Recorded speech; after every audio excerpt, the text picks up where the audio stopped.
जब हम औसत मासिक तापमान को, एवरेज मंथली टेम्परेचर को जब हम ऊर्ध्वाधर अक्ष पर यानी वाई एक्सिस पर रखते हैं और औसत मासिक वर्षा, एवरेज मंथली रेनफॉल को जब हम क्षैतिज अक्ष यानी एक्स एक्सिस पर रखते हैं, तो और जब 12 महीनों के, वर्ष के जो 12 महीने हैं उनके वर्षा और तापमान के, मतलब जो औसत वर्षा और औसत तापमान के आंकड़ों को जब हम उनसे जब डाटा को हम रख कर ग्राफ की रचना करते हैं, तो एक 12 भुजाओं का बंद बहुभुज 12 साइडेड पॉलीगॉन बनता है, जिसे हीदर ग्राफ कहते हैं। तो इसको बनाने के लिए सर्वप्रथम हमको ज़रूरत है, हम स्केल बना लेते हैं। तो यहाँ मैंने क्षैतिज मापक लिया है 1 mm बराबर 1 mm वर्षा। यहाँ हम डाटा देख लेते हैं। माह जो मंथ हैं, जनवरी, फरवरी, मार्च, अप्रैल, मई, जून, जुलाई, अगस्त, सितंबर, अक्टूबर, नवंबर, दिसंबर। औसत मासिक तापमान डिग्री सेल्सियस में है। जनवरी का 16, फरवरी 18.5, मार्च 24.5, अप्रैल 28, मई जो है 30.5, जून 35 है, जुलाई 32, अगस्त 30 और सितंबर 29 डिग्री सेल्सियस, अक्टूबर है 27.5 डिग्री सेल्सियस, नवंबर है 23 डिग्री सेल्सियस और दिसंबर है 18.5 डिग्री सेल्सियस। औसत मासिक वर्षा जो है मिलीमीटर में है।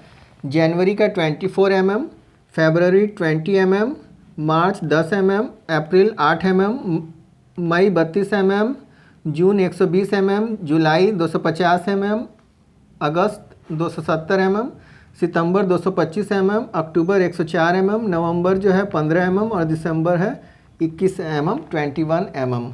यहाँ मैंने mm में, मिलीमीटर में वर्षा लिया है। आपको सेंटीमीटर में भी वर्षा का डाटा मिल सकता है, जो होगा उसके हिसाब से बनाना होता है। तो क्षैतिज मापक मैंने लिया है 1 mm बराबर 1 मिलीमीटर वर्षा। यहाँ पे अधिकतम वर्षा है 270 मिलीमीटर, तो इसको हम 300 mm तक इसको ले लेते हैं। तो 300 mm का हो जाएगा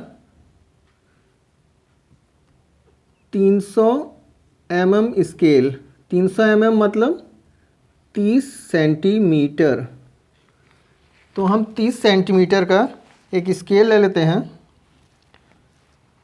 क्षैतिज अक्ष बनाते हैं। स्केल से ये 30 सेंटीमीटर की दूरी नाप लिए, खींच लिए। यहाँ पे 0 होगा, यहाँ पे 30, यहाँ 0 लिख देते हैं। तो इसका मैंने 3 भाग किया है 10-10 mm पे। यहाँ पे 100, 200, 300। अब 100 का 2 भाग किया है, बीच में है 50।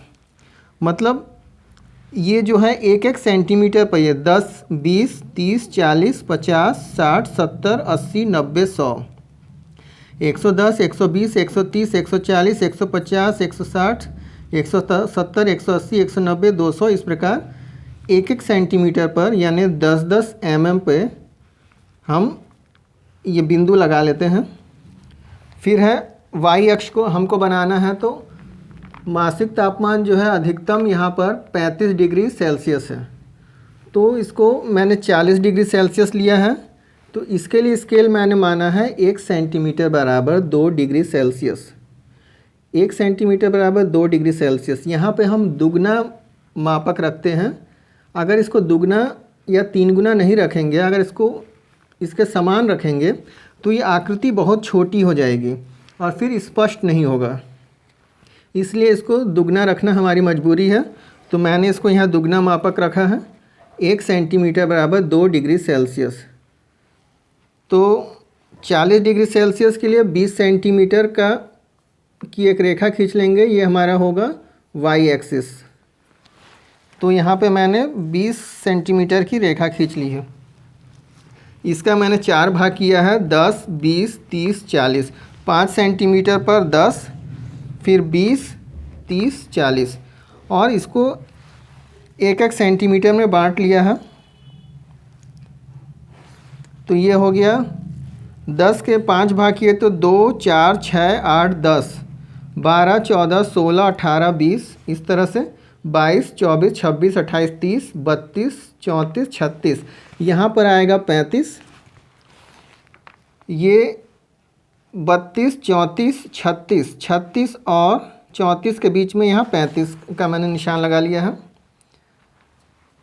तो अब हमको जनवरी का देखिए, जनवरी का जो वर्षा है 24 mm है। 24 mm यहाँ पे होगा। ये 10 है, 20 ये 10 20 30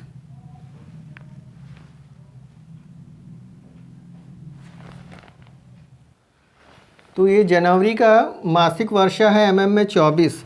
तो यहाँ पे 10 है, ये 20 है। ये देखिए, ये 10 और ये 20, ये 30। 20 और 30 के बीच में 25 और 25 के थोड़ा हट के 24। यहाँ से हम स्केल से भी देख सकते हैं। 24 के लिए हम लेंगे 2.4 सेंटीमीटर या 24 mm। यहाँ पे 24 है। इसके सामने हमको लेना है 16 यहाँ पे आएगा 10 2 12 2 14 2 16। तो 16 के सामने, ये 16 है, इसके सामने हम लेंगे 2.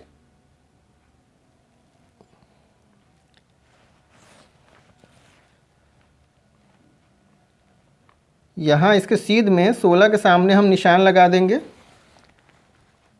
यहाँ पे थोड़ा सा हट के आ रहा है, ये 2.4 यहाँ पे आना चाहिए। तो यहाँ पे बिंदु लगा दिए जनवरी इसकी सीध में, और यहाँ से 16 की सीध में। ये जनवरी का हो गया। फरवरी का है 20 mm है, उसके सामने है 18.5।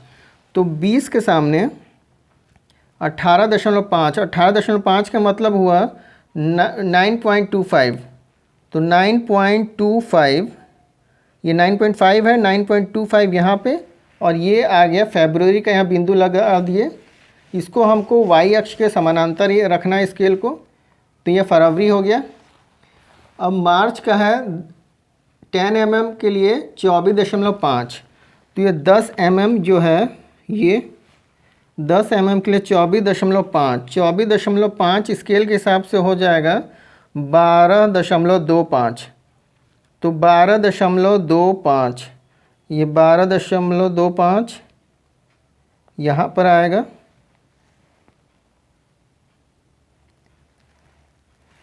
ये 10 के सामने, ये 10 का है, ये काला बिंदु जो 10 का है, इसके सामने 12.25, यह मार्च लगा दिए।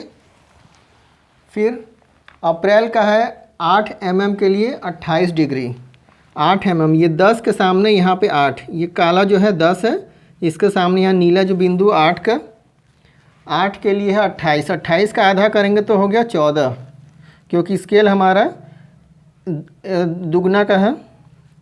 तो 14 यहाँ से हम ले लेते हैं। ये हो गया 14।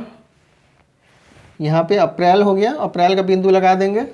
फिर मई का 30.5 डिग्री सेल्सियस है और 32 mm है। 30.5 यहाँ पे आप देखिए, ये 30 है और ये 32 है। 30 और 32 के बीच में आएगा 31, और 31 और 30 के बीच में 30.5 लिए। उसके सीध में हमको लेना है 32। तो यहाँ पे ये 32 है, 30 के बगल में मैंने 32 का ये बिंदु लगाया है। 32 के सामने 30.5, 30.5 का मतलब 15.25, क्योंकि आधा का हो जाएगा स्केल से। तो यहाँ पर मई का बिंदु लगा दिए। ये मई का बिंदु, यहाँ पे जहाँ जहाँ हम बिंदु लगा रहे हैं, जनवरी का यहाँ जनवरी है लिख देंगे, फरवरी में फरवरी लिख देंगे या शॉर्ट में F लिख देंगे। फिर मार्च का बिंदु में M लिख देंगे या मार्च लिख देंगे। अप्रैल के बिंदु में APR लिख दीजिए या A लिखिए, या फिर पूरा अप्रैल लिख दीजिए।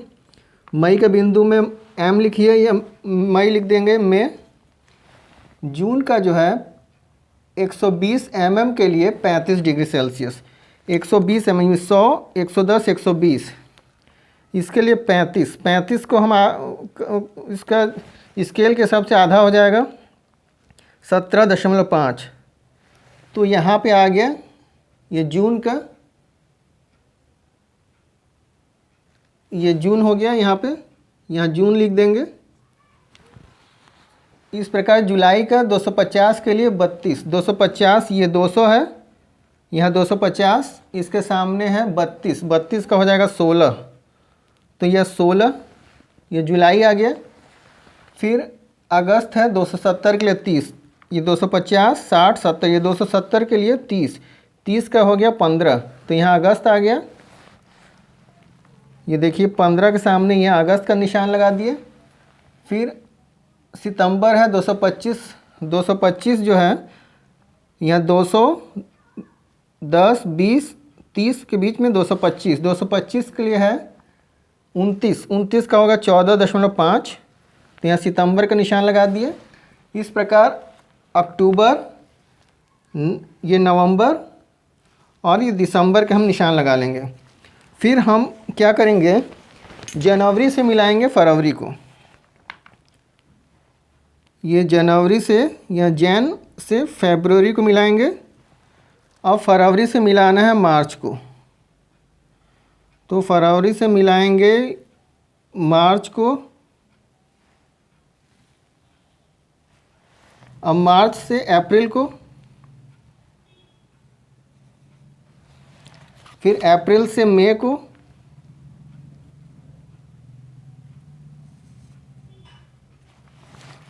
यह थोड़ा हिल जा रहा है, मई से जून को, यह थोड़ा सा लाइन हिल गई थी, फिर जून से जुलाई को,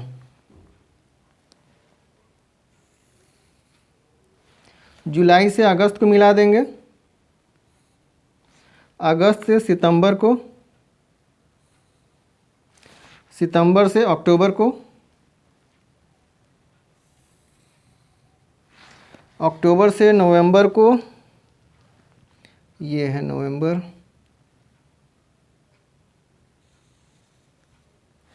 और नवंबर से दिसंबर को,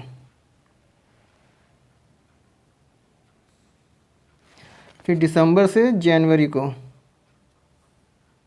इस प्रकार ये 12 भुजाओं का, यहाँ पे आप जो पेंसिल से बनाएंगे तो आपका स्पष्ट बनेगा। 12 भुजाओं का ये एक बहुभुज बन जाएगा। तो ये है हमारा हीदर ग्राफ।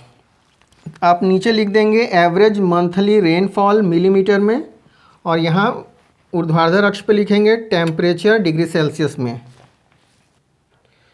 मैंने बनाया था मिलीमीटर पे। अगर आपको सेंटीमीटर में मिलेगा हीदर ग्राफ बनाने के लिए तो आप क्षैतिज मापक जैसे लेंगे 1 सेंटीमीटर बराबर 2 सेंटीमीटर वर्षा। यहाँ पे अगर सेंटीमीटर में वर्षा आपको का डाटा आपको मिलेगा तो क्षैतिज मापक के लिए 1 सेंटीमीटर बराबर 2 सेंटीमीटर वर्षा ले लेंगे इस डाटा के लिए।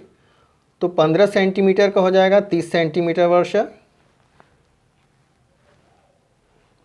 और 2 सेंटीमीटर वर्षा के लिए अगर इसको उल्टा करके देखेंगे तो हम 1 सेंटीमीटर रेखा खींचेंगे।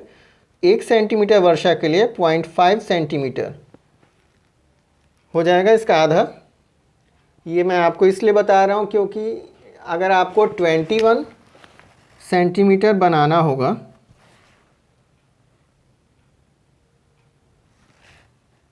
तो 1 सेंटीमीटर का आप 0.5 जोड़ लेंगे 20 में, तो उस हिसाब से आपका बन जाएगा। तो जब आप बनाएंगे तो क्लियर हो जाएगा, क्योंकि 1 सेंटीमीटर के लिए 0.5 सेंटीमीटर आप निकाल लेंगे। और ऊर्ध्वाधर मापक जो है 1 सेंटीमीटर का लेंगे 4 डिग्री सेल्सियस ऊर्ध्वाधर मापक के लिए, तो 10 सेंटीमीटर का हो जाएगा 40 डिग्री सेल्सियस। तो 10 सेंटीमीटर की रेखा खींच लेंगे और 4 डिग्री सेल्सियस का बराबर 1 सेंटीमीटर, इसको उल्टा कर दिए तो बराबर 10 mm। 1 डिग्री सेल्सियस के लिए 2.5 mm खींचना होगा और 0.5 डिग्री सेल्सियस के लिए 1.25 mm। अगर आपको वीडियो पसंद आए तो इसे लाइक कीजिएगा और शेयर कीजिएगा और चैनल को सब्सक्राइब करना मत भूलिएगा। धन्यवाद।